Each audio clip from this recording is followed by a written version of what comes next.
Hey guys, good morning and welcome back to another blog. आशा करता आप सब बढ़िया होंगे। हमारे घर से मेहमान चले गए थे, फिर से वापस आ गए। पता नहीं क्या हो गया अभी। हाँ हो सही पर भाई अभी अभी निकल गए थे यहाँ से। मतलब हमारी मौसी है और उनके हस्बैंड है, तो वो आगे गए, वो कुछ भूल गए थे, तो फिर से वो रिटर्न आ गए। तो मैंने बोला रहने देते हमारे घर में। तो मम्मी की बुआ की बेटी थी, तो हमारी भी मौसी हो गई। और मम्मी की बुआ की बेटी नितिन की बुआ और राधिका जो है ना मेरी मौसी की बेटी, उसकी सास। हमारे यहाँ पे कैसा है कि मामा के बेटी से शादी होती है या फिर बुआ जो होती है उसको बेटी दे देते हैं। जैसे मैंने पायल के साथ शादी की है, तो क्लोज रिलेशनशिप में शादियाँ होती है, जो कि नहीं होनी चाहिए। मुझे लगता है कि अच्छी बात नहीं है, क्योंकि मतलब फिर वो जेनेटिकली भी अच्छा नहीं है। बायोलॉजी के पर्सपेक्टिव से देखा जाए ना, तो ये अच्छी बात नहीं। क्लोज रिलेटिव्स में शादी करने से क्या होता है कि जो बच्चे होने वाले होते हैं ना आपके, उनमें वैरायटी नहीं आती है, अगर मैं इजी भाषा में बताऊँ। क्योंकि क्या होता है, मान लो मेरे जो बच्चे, हम दोनों के पेरेंट्स तो एक ही जनरेशन से आए, मतलब एक ही पेरेंट्स से आए, तो उनमें इतने डिफरेंट ये नहीं होंगे, गुण नहीं होंगे। पर वही अगर मान लो मैंने किसी और लड़की से शादी की होती, मान लो कहीं और होती वो, जो हमारे पहचान में नहीं है, हमारे रिलेटिव्स में नहीं है, तो उसके फैमिली के जो अच्छे जीन्स है या हमारे जो अच्छे जीन्स है, वो आके वो बच्चा जो हमारी नेक्स्ट जनरेशन है वो अच्छी बनती थी। तो मतलब डिफ़िकल्टीज हो जाती है, तो ऐसा नहीं करना चाहिए। मुझे लगता है कि जो क्लोज रिलेटिव्स में शादी नहीं करनी चाहिए। हाँ, कभी कभार होता है, आपको करनी पड़ती है शादी। जैसे आपको मान लो कि प्यार हो जाता है किसी से या फिर ऐसे कुछ सिचुएशन आ जाती है, तो फिर कर सकते हैं। बट अगर बोला जाए जनरल, तो नहीं करनी चाहिए भाई। बहुत दूर, मतलब आजकल तो ऐसा बोलते हैं कि आप जितना, मतलब मान लो आप महाराष्ट्र में हो, आप किसी दिल्ली वाले या फिर किसी दूर के लोगों से शादी किया करो, जो आपके फैमिली से कनेक्टेड नहीं है। तो फिर आपके जो जेनेटिक्स है वो मैटर नहीं करेंगे, फिर आपको आने वाली जनरेशन में कोई दिक्कतें नहीं होगी। तो ये मेरा कहना था भाई। पर मैंने कर ली अभी शादी पायल के साथ। पायल, पर बीवी तो अच्छी मिल गई यार मुझे। कभी कभार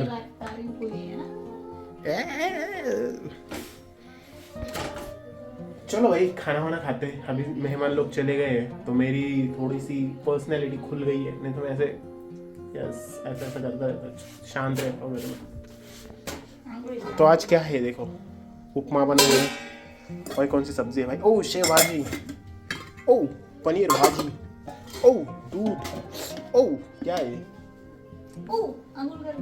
पायल, मैंने इंस्टाग्राम पे रील देखे, वो एक आदमी है, वो क्या करता है, कुछ भी चीज़ खा के देखता है और उसको खाने के बाद देखता है कि हमारे ब्लड में शुगर कितनी बढ़ती है।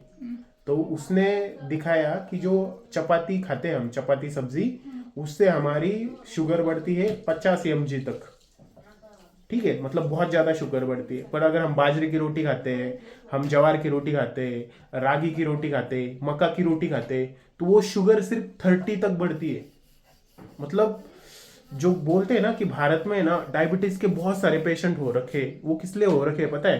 क्योंकि हमें ना गेहूं ज्यादा खाते हैं और डॉक्टर व्हीट की रोटी ज्यादा खाते हैं, उसके वजह से डायबिटीज हो रहा है लोगों को, क्योंकि शुगर इतनी ज्यादा बढ़ती है। तो वो देख के मुझे ऐसा लगा भाई, क्यों हम इतनी ये गेहूं वगैरह खाते हैं?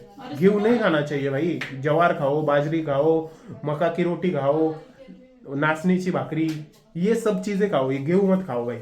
और शुगर होने के बाद डॉक्टर क्या बोलते हैं कि बाजरे की रोटी बंद करो, ये रोटी बंद करो, वो रोटी, सिर्फ चपाती खाओ। ऐसा नहीं करना चाहिए भाई। जो ऐसे पदार्थ खाने चाहिए जिससे आपकी ब्लड शुगर है ना ज़्यादा नहीं बढ़े, कम बढ़े, ऐसे स्टेडी होती रहे। ठीक है, और खाने के साथ थोड़ा सा सैलेड, हरी सब्जियां वगैरह खाया करो, जिससे और ब्लड शुगर लेवल कम हो जाती है। तो ये बहुत इंपॉर्टेंट हो जाता है। तो पायल, मेरे लिए क्या बनाओगे अभी? बाजरे की या फिर ज्वार की? बाजरी से भी अच्छी ज्वार है, और ज्वार से भी अच्छी मक्का की रोटी है। अच्छा, मक्का और ज्वार का सेम रिजल्ट आया।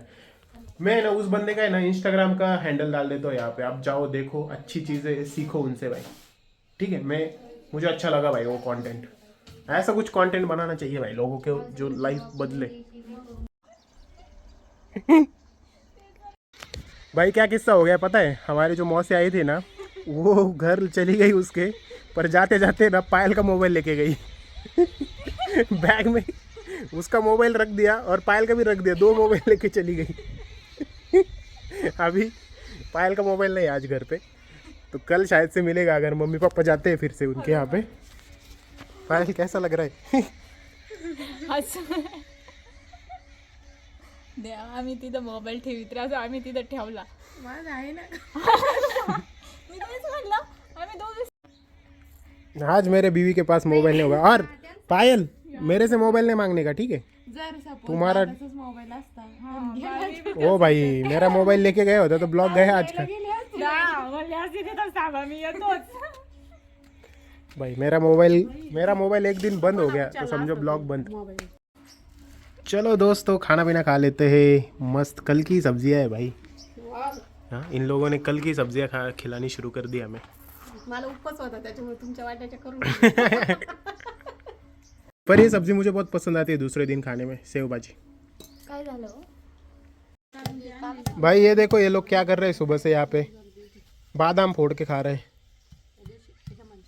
और मुझे तो कोई पूछ भी नहीं रहा है सिवाय मेरे बीवी को छोड़ के। मी दिले आणले होते ना वरती. यस, बहन भी ऐसी है मेरी, एक बार भी पूछा नहीं।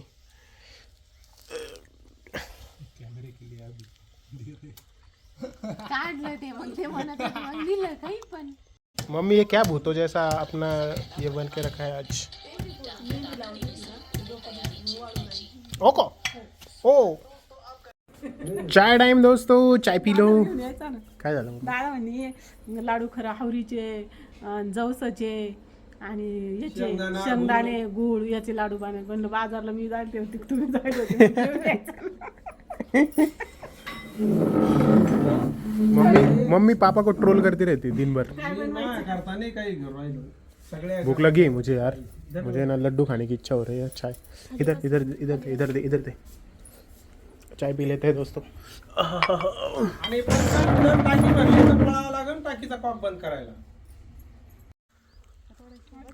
भाई हमने एक ये पेड़ लगाया था भाई, हमने ये सब्जी लगाई थी, इसे बोलते हैं वाल की सब्जी, ठीक है। और इसका एक पेड़ लगाया था मम्मी ने इधर से, तो ये यहाँ से शुरू होता है पूरा वहाँ तक जाता है, और इसको इतने ज़्यादा इसे शेंग बोलते हैं, वालाचा शेंगा, पूरे हमारे रिश्तेदारों को खिला दिया हमने। पूरे रिश्तेदार, जितना चाहिए उतना लेके जाओ भाई। इतना सब्जी खाया, इतना सब्जी खिलाया, सारी दुनिया को खिला दिया भाई। और हमने तो कितना खाया होगा, गिनती नहीं है भाई, गिनती नहीं है। मतलब तुमको अगर एक्चुअल में दिखाओ ना कितना बड़ा है ये, इसे वेल बोलते हैं मराठी में। तो ये देखो इस पेड़ का यहाँ से पूरा वहाँ तक, ये पेड़ के ऊपर भी गया है, फिर उधर आम के पेड़ तक गया है पूरा। तो मतलब घर की सब्जी है भाई सब कुछ। यहाँ पे ये अलग सब्जी है, ये देखो ये अलग सब्जी है, ये मेथी है दोस्तों। मेथी को है ना, ये देखो मेथी को तुमने कभी ये देखा है, मेथी जब मेथी लगती है एक्चुअल में मेथी के पौधे को, तो ये ऐसी शेंग होती है, उसके अंदर होती है। मिर्च है, उसके बाद यहाँ पे और एक सब्ज़ी है, ठीक है। यहाँ पे बैंगन है, यहाँ पे मिर्च है। मतलब घर का सादा सिंपल लाइफ है दोस्तों हमारा, ठीक है। बाज़ार से बहुत कम चीज़ें लानी पड़ती हैं हमें, जो हमारे मूँगफलियाँ होती है वो घर की होती है। बाज़ार से हमें सिर्फ ऑयल और शक्कर लानी पड़ती है, और हल्दी वगैरह ये चीज़ें, 2-4 चीज़, बाकी सब हमारे घर पे आता है। घर पे ही पकता है, घर पे ही खाते हैं, घर पे ही रहते हैं, घर कोंबड़े, ठीक है। घर पे ही सब है हमारे घर कोंबड़े। अभी ये वालाचे शेंगा जाने वाले हैं कोल्हापुर, ठीक है। सबसे दूर कोल्हापुर ही है हमारे रिश्तेदार। मैं तो कहता हूँ भाई मेरे रिश्तेदार हर एक सिटी में होने चाहिए भारत के, मतलब हर किसी के घर 8-8 दिन जाके रह सको। हाँ यार, कोल्हापुर को तो जाके 3-4 साल हो गए।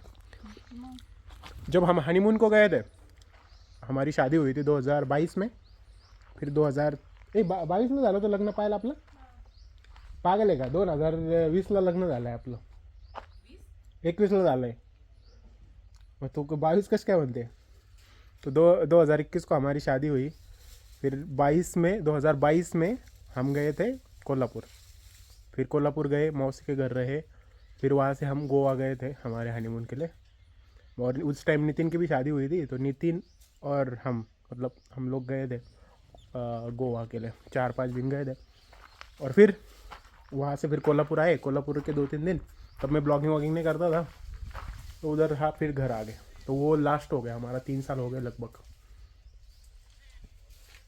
अब पता नहीं कब जाएंगे नितिन भी बुलाता नहीं है हमें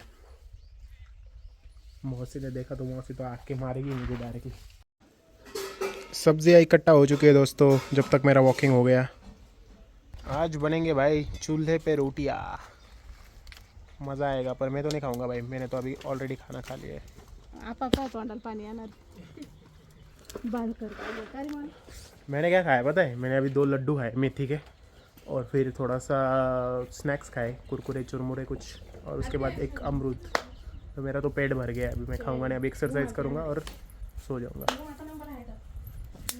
मोना भी आ गया है कॉलेज की छुट्टियां ख़त्म हो गई उसकी नहीं कॉलेज ख़त्म हो गया पेपर खत्म हो गई छुट्टियां शुरू हो चुकी हैं तो कैसे थे पेपर बहुत अच्छे थे पास होगा बिल्कुल ऑल क्लियर ऑल क्लियर होगा कितना पॉइंटर है CGPA क्या आता है पिछली बार का 8.01 था सही है फिर इस बार का थोड़ा कम जाएगा अच्छे से पढ़ ले भाई DSA तो अच्छे से पढ़ ले हाँ वो तो करूँगा बाकी चीज़ें तो एक दिन में चल जाएगी DSA अच्छा करना चाहिए भाई प्रैक्टिस तो चलो दोस्तों मिलते हैं आपको अगले ब्लॉग में तब तक के लिए लाइक करो शेयर करो सब्सक्राइब करो But if I lay down and I play dead and I stay dead, baby, you'll get sick of being the monster